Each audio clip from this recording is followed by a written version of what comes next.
time for your weekly one-on-one. So I want to talk about leadership culture where nobody finishes alone. So this is something that kind of comes from my personal disposition and experiences I've had. I'll kind of explain it like 3 different ways. So way back in like 8th grade, 6th grade, that kind of time frame, like I was always the fat kid. I was always slow. I still am rather large and I'm working on that. I have a dad bod. That's a whole other thing.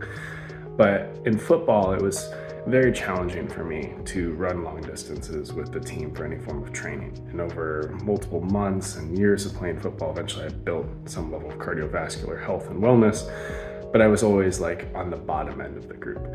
And we were in 2 days or 3 days, and there was a even more heavier set guy than me. We were both linemen, and the whole team had finished and was in formation, and this last person was just finishing solo. And for me, like, we were all supposed to stay in our spots, but there's just like extreme empathy of knowing exactly what it felt like to be the last one solo. So I just left. Like, I left formation. I just ran back out, even though I was exhausted, and started finishing with him. And what was really cool is like the whole team started to all run out and come alongside him. And like, we came back as like a crew of like 40. And that was just very moving for him, for the whole group to like be there and be present. And what prompted this is kind of your second of 3 examples, was I'm filming a 16-week half marathon training program. It's hard. I narrate the whole time I have a GoPro in my head. And today was the first day we worked up to 4 miles, which is a third of the way basically through a half marathon. And we hit mile 3, I was struggling.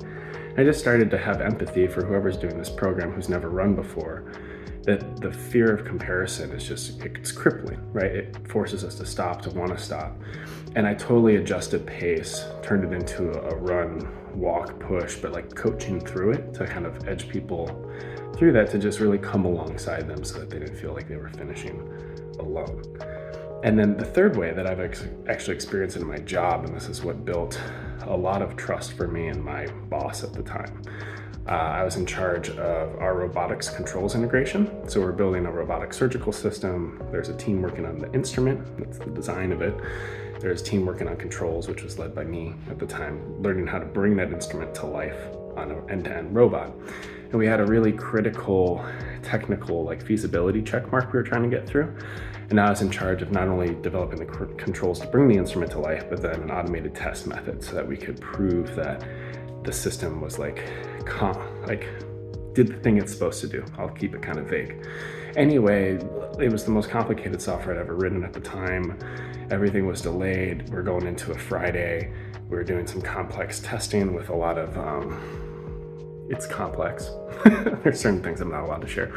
Anyway, I felt like it was my problem and I had delayed the team, and it was something I needed to get the results by the end. So I was in the lab late.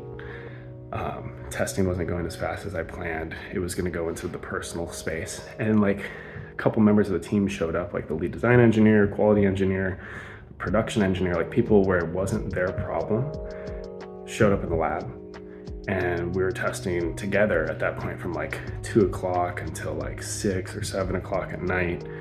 Eventually the project director, who had taken a personal day on the date day or whatever with his wife, he showed up, even though nobody prompted him. Like, he just was aware of it.